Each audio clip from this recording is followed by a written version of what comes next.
हमें समस्याएं दिखेंगी, हमें विद्यार्थियों के साथ आना पड़ेगा, रोड पे खड़े रहेंगे, घंटों बारिश में भी भीगेंगे, लेकिन अपनी बात रखेंगे। जल्दी टीचर स्टूडेंट रिलेशनशिप सिर्फ ऐसा नहीं है कि बस कोर्स लिया, पढ़ाया, खत्म हो गया। अगर इन्हें दिक्कत है विद्यार्थियों को, तो हमें खड़े होना होगा, नहीं तो हम अपने आप को भी शक्ल नहीं दिखा पाएंगे। मजबूरी हमारी, हमें आना ही होगा। अच्छा, सवाल हो सकता है कि मैं पहले ही कह रही हूँ, क्योंकि सवाल पूछे गए हैं और सवाल पूछना लाजमी है। कहा गया कि अब क्या शिक्षक भी ये चाहते हैं कि राजनीति में कूदना है? उनसे बहुत ऊपर स्तर है हमारा, पहले से ही बहुत आगे है। सुकून की नींद लेते हैं क्योंकि गलत नहीं करा किसी के साथ। ये रात भर डर रहे हैं, इनका इतना बड़ा डर है कि 4 साल बाद जब सरकार बदलेगी तो हम जेल में होंगे। वो डर नहीं है हमारे पास। तो शिक्षकों को राजनीति में कूदने की कोई जरूरत नहीं है, वो पहले से बढ़िया जिंदगी जी रहे। आदमी क्यों, आपको पता है ये राजनेता इनकी इतनी सपने हैं कि एक फॉर्च्यूनर कमा लें, 4 लड़के पीछे चल दें, बस इतनी है। हमारे संग अभी पूरी भीड़ चलती है और भीड़ चल रही है फॉर्च्यूनर में, पढ़े लिखों की भीड़ चलती है। अच्छा, शुरुआत में आपने एक वीडियो देखा, आपने कहा कि बाकायदा मेरी बातचीत हुई है, मुझे आश्वासन देने की भी बात कही गई। फिर अंदर क्या हुआ, फिर एकदम से कैसे पलट गया ये पूरा गेम? सुबह की बात बता रही है चेयरमैन साहब? सुबह तो एकदम ऐसा ही था। हाँ। आप देखिए तो मेरे फोन में मैसेज आया कि भाई ठीक है, आप डीओपीटी मिनिस्टर साहब से मिलेंगे और बाहर हम किसी को भेजेंगे, वो आपको अंदर ले जाएगा। बड़ी बात है। लेकिन जब वहाँ पे पहुंचे तो पुलिस ने खुद बोला, सब लोग थे, भाई 4 आदमी चलो आप, और अचानक से पुलिस की एक टोली आती है और टीचर्स को भर चली जाती है। क्या बोला गया आप उनको ऊपर से? आप यहाँ शांतिपूर्वक बात भी नहीं रख सकते हैं, इसका मतलब तो यही हुआ। कोई वहाँ से अपने पैर में चोट लेके भागा है, कोई अपने 10 महीने के बच्चे को, कोई फीमेल टीचर लेकर के गई थी, वो किसी तरह से बच के निकली है। सर ने मुझे फोन किया, जंतर मंतर पहुंचो। किस तरह, सिर्फ अपनी बात रखने के लिए। ऐसा नहीं है कोई हमें शौक है राजनीति में, किसी टीचर को नहीं जा रहा, हमें सुकून से नींद आती है, बस नींद हमारी तब उड़ती है जब बच्चे की नहीं खराब होती है। तो हम वो उस बात का समाधान लेने के लिए आए हैं, अपनी बात। और अगर कोई टीचर राजनीति में जा रहा है तो राजनीति किसी बाप की बपौती है क्या कि जो टीचर नहीं जा सकता? अटल बिहारी वाजपेयी जी, मुलायम सिंह जी खुद शिक्षक थे, कल्याण सिंह जी शिक्षक थे, कलाम साहब शिक्षक थे। तो ये लोग, कलाम साहब तो चलो राष्ट्रपति थे, और पता कल्याण सिंह जी शिक्षक थे प्राइमरी के, मुलायम सिंह जी शिक्षक थे। तो ये नहीं आए राजनीति में और कितना अच्छा काम किया। अब क्यों नहीं? इनको पता है कि पढ़े लिखे लोग राजनीति में आ गए तो इतने सवाल जवाब करेंगे, हम जवाब नहीं दे पाएंगे। अभी ये देश लूटने में बिजी है। अच्छा, लमसम आपकी बातचीत कितनी देर तक चली होगी? अभी तो 1 घंटे मुश्किल से। 1 घंटे आपने बातचीत करी उनसे? हाँ, 1 घंटे। इससे पहले हम लोग कई बार भी बातचीत कर चुके हैं। उस बातचीत का फायदा कुछ नहीं निकलता है, कोई मायने नहीं है उस बातचीत के। वो बोलते हैं मैक्सिमम चीज़ों में ये हमारे हाथ में नहीं है, सीपीओ का रिजल्ट MHA ने लटका रखा है। वही तो कह रहे हैं कि मोदी साहब इस कंपनी के डायरेक्टर हैं भारत के, उनकी जिम्मेदारी नहीं है एक सही प्रोसेस सेट कर दे। कोई चीज कहीं लटक जाती है, कोई चीज कहीं लटक जाती है।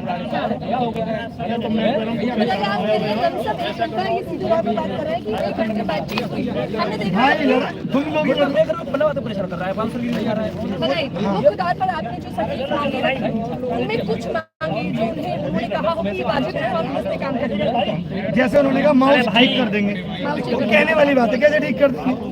पता तक तो है नहीं कि माउस खराब है। उन्होंने कहा पेपर रिपीट पे भी कि हम इसका ध्यान रखेंगे ना हो, लेकिन उन्होंने कहा कि हमारा जो सिस्टम है उसमें क्वेश्चन रिपीट होंगे। वो अनटच पेपर है, जैसा मैंने बताया। उन्होंने बोला कि उसको हम ऑडिट नहीं कराते। जैसे मुझे ये पता है कि मुझे आपसे 100 क्वेश्चन बनवाने हैं और मैं आपके 100 क्वेश्चन इससे टेस्ट नहीं करवा सकता, तो मैं फिर आपके अंदर वो कैपेबिलिटी देखूंगा ना कि आप 100 के 100 सवाल सही बना पाए। फिर आपने कमजोर लोगों को क्यों रखा हुआ है? जब आप ऑडिट भी नहीं कराएंगे तो फिर तो आपको और सजग रहना चाहिए। तो एररलेस क्वेश्चन बनवाइए ना आप।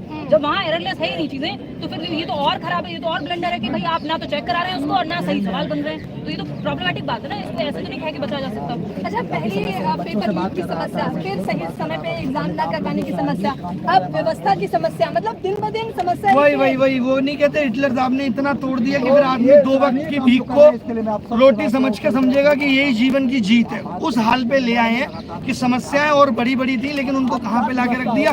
कीबोर्ड और माउस पे।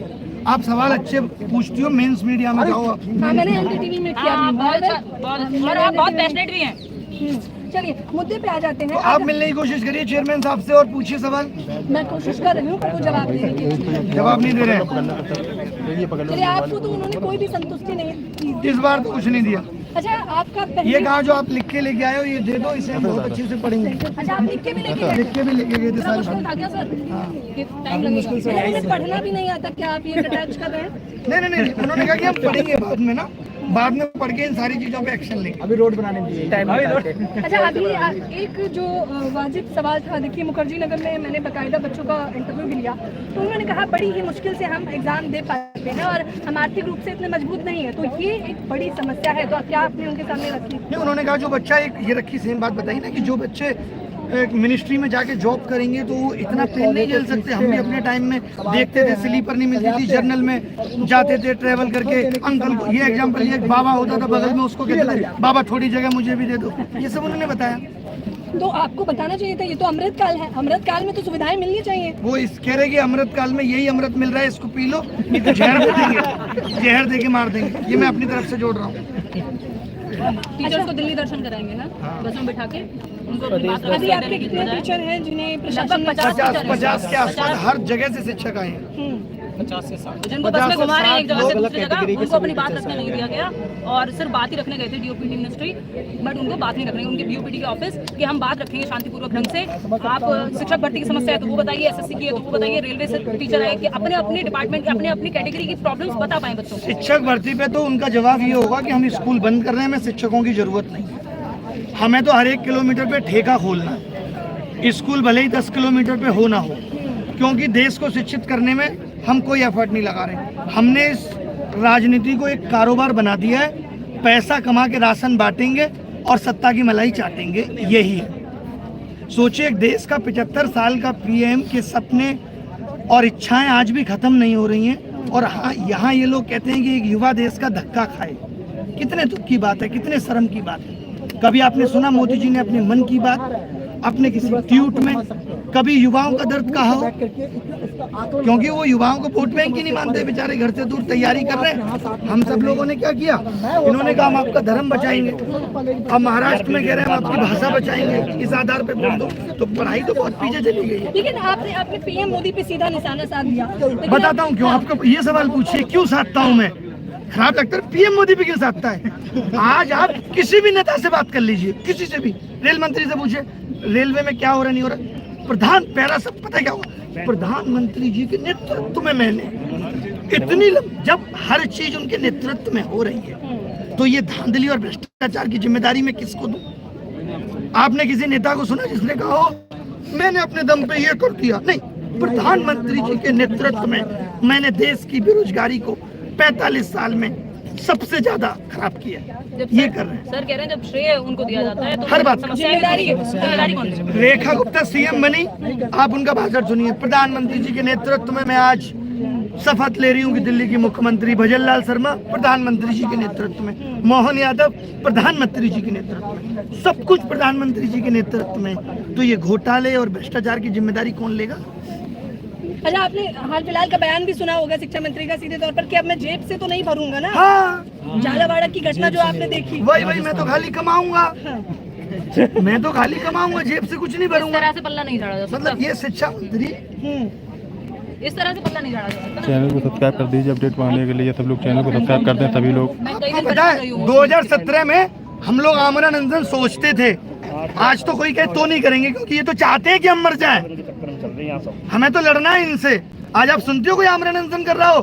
क्योंकि अब सरकार को मौतों से फर्क नहीं पड़ता। अरे वैसे इतनी जनसंख्या बढ़ रही है, जॉब देने की बात आती है जनसंख्या बढ़ गई। वैसे मैं इतने बड़े देश का प्रधानमंत्री, भारत इतना बड़ा लोकतंत्र तो बड़ा कैसे है?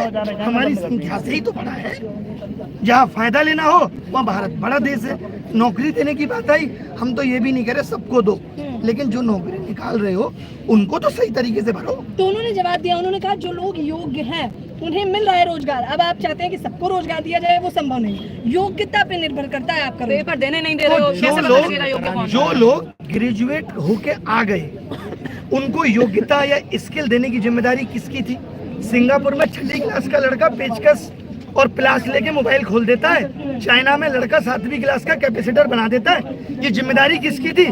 इन्होंने तो एजुकेशन पॉलिसी को ही नहीं अपडेट किया। जो किताबें हमारे पिताजी ने पढ़ी वो हमने पढ़ी, तो ये जिम्मेदारी किसकी है? स्किल देगा कौन सा? नई शिक्षा नीति तो लेकर आए थे आप लोगों के लिए, लाए थे, वो सिर्फ कागजों पर रह गई, सीईटी भी कागजों पर रह गई, लेके तो ये लोग बहुत कुछ आते हैं। बट उसको लेके आने का आप मायने सोचिए कुछ नहीं। उस नीति को लाने के बाद बदलाव कितना हुआ है शिक्षा नीति में। आप ये देखिए ना 2021 की शिक्षा नीति है, इतना बदलाव आप अरे अनपढ़ लोग शिक्षा नीति बनाएंगे तो कैसे देश आगे चलेगा बताइए। अच्छा एक सवाल जाहिद आप एक सवाल जो आप लोगों के भी जहन में होगा कि सर ने ऐलान किया, तमाम शिक्षक भी आ गए, तमाम छात्र भी आ गए, तो अब क्या जो आप लोगों पे अभी भी टकटकी लगाए देख रहे हैं वो क्या करें? चलिए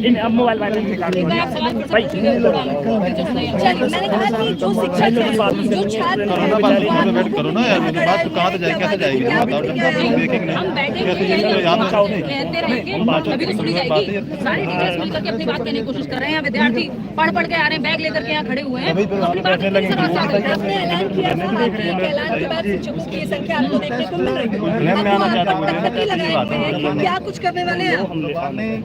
देखिए मैं तो सबके साथ इस आवाज को ही बुलंद करना चाहता हूँ और पूरी कोशिश है कि शाम तक डीओपीटी से मुलाकात हो। अभी भी उसी फिर से मुलाकात करना चाहते हैं आप? हाँ बोल रहे हैं वो लोग, बोल रहे हैं कि करेंगे। अभी संसद में संसद चल रही है, अब संसद 11 बजे चलेगी, 12 बजे चलेगी, देखते हैं कब तक चलेगी। अच्छा तो दूसरी मुलाकात में आपको लगता है कि कुछ आश्वासन मिलेगा? हाँ हो सकता है मिले। बाकी ये जितने गहराई में इसकी जड़ें पहुंच गई हैं, आसान तो नहीं होगा हटाना। अच्छा सीधे तौर पर जो तमाम दर्शक आपको देख रहे हैं, छात्र देख रहे हैं, अगर उनसे कहना चाहें उस मीटिंग को संक्षेप में तो वो क्या कहेंगे? उस मीटिंग को संक्षेप में अब तक इन्होंने आपको बता दिया होगा। जी आप सभी को बताया सर ने कि उन्होंने कहा है कि जो विद्यार्थी का पैसा लेते हैं उससे रोज बढ़ती है, देश का विकास होता है। बस नौकरी जो है नहीं मिल पा रही है, ये हम नेशनल खुद से निकाल कर हम तो बात नहीं कह रहे हैं कि फीस ले रहे हैं, उससे पेपर ठीक से हो जाए। उन्होंने उसके एवज में ये कह दिया कि मेरे समय में भी मुझे बहुत समस्याएं होती थी, ये मैं सर को कोट कर रही हूँ। ये कहानी क्यों सुना रहे हैं? वही आप लोगों की सवाल नहीं है। हाँ, हमें कहानी सुनने से क्या मिलेगा? हमें तो समस्याओं का समाधान चाहिए। 20 साल पहले जो समस्याएं थी, अगर आज भी देश में वही समस्याएं बनी हुई है तो ये कोई गर्व का विषय नहीं है, ये बहुत दुख का विषय है। जब हम डिजिटल इंडिया की बात करें, जब हमारा पेपर OMR से उठ करके ऑफलाइन से उठ करके ऑनलाइन चला गया, तो वहाँ माउस नहीं चलता। जब वो माउस नहीं चल रहा है इसका मतलब ये है कि आपने बच्चे के हाथ से पेन छीन लिया, पेन नहीं चल रहा, क्योंकि वो पेपर देगा कैसे? भाई बिना माउस के पेपर नहीं दे सकता। जब माउस नहीं चल रहा, सिस्टम बंद हो जा रहा है, टाइम की दिक्कत है, ऐसे बन रही है, तो समस्याएं तो इतनी अनगिनत समस्याएं हैं। उन समस्याओं का जवाब देने की बजाय, उनका समाधान ढूंढने की बजाय ये कहने से थोड़ी चलेगा कि मेरे समय पे भी बहुत समस्याएं थी तो चलने दो ऐसे। अगर 30 साल में कुछ नहीं बदला तो फिर हमने किस बात का विकास किया? इस मामले को सोचिए, सेंटर ऐसे जगह पे जा रहा है जहाँ पे तबीले में बहस की, जहाँ पे नहीं ऐसे डीजे बाजे चल रहे हैं, वहाँ पे हम लोग पढ़ाते हैं, थोड़ा सा माइक खराब हो जाता है, तो मूड नहीं रहता है यार, पढ़ाएंगे कैसे, पूरी क्लास कैसे बच्चे। वहाँ के बगल में बच्चे का डीजे चल रहा है और बच्चा वो SSC इतने बड़े लेवल का एग्जाम दे रहा है, इस तरीके से वहाँ पे मैथ्स के क्वेश्चन करेगा, कैसे वो GS का क्वेश्चन करेगा, तो बच्चा इस चीज को फेस करेगा। है यार, मेहनत की जो डिमांड कर रहे हैं, डिमांड को वो पूरी तरीके से नकार रहे हैं, उनको पता ही नहीं है कि समस्या है, उसको वो अपने खराब में नहीं कर रहे हैं, उसको बोल रहे हैं बहुत समस्या है, नॉर्मल मेहनत खराब हो रही है, इसको बहुत नॉर्मल ये चाहे रेलवे की बात करना, चाहे किसी आज तो बैठ जाओ, एग्जाम बहुत ही गलत तरीके से अपनी जो एजुकेशन पॉलिसी इसमें बिल्कुल भी काम नहीं हो रहा है। और हम जब तक यहाँ पे बैठे हुए हम पूरी डिमांड करेंगे जबकि यहाँ से लड़ाई लड़ना ऐलान किया है मुलाकात है, तो हमें ये बता दीजिए कि आप दूसरी मुलाकात का क्या मुद्दा रखने वाले हैं? यही जो एग्जाम सिस्टम फ्रॉड है, एजुकेशन पॉलिसी इतने साल से अपलोड नहीं हुई, CET क्यों नहीं लाए, इन सब चीजों पे बातें होंगी और ये कब सुधरेगा फ्रॉड एग्जाम। पढ़कर के बताइए सोशल मीडिया ट्रेंड चला दिया बकायदा आप लोगों ने, लाखों ट्वीट होते हैं फिर भी कोई फर्क नहीं पड़ता। प्रशासन आंखों पट्टी बांध करके रहता है। हम प्रयागराज अपने शिक्षक भर्ती के साथ चौड़ा होना पड़ेगा, ये विद्यालय का एग्जाम नहीं है, इन सब चीजों को हम हाईलाइट कर रहे हैं। ऐसा नहीं है कि आज फ्यूचर की कोई स्थिति है तो टीचर अगर बोलेगा तो 40 बच्चे अब आ जाओ, तुमने राव वालों के साथ नहीं, धन्यवाद।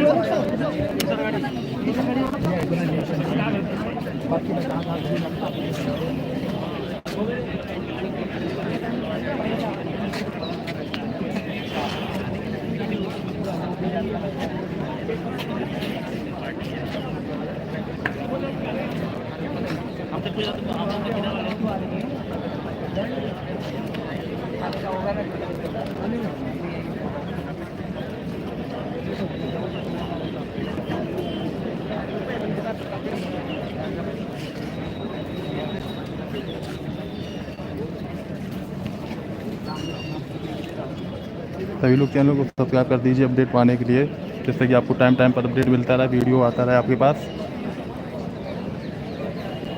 सब्सक्राइब कर दें सभी लोग। जिससे कि आपको अपडेट मिलती रहे।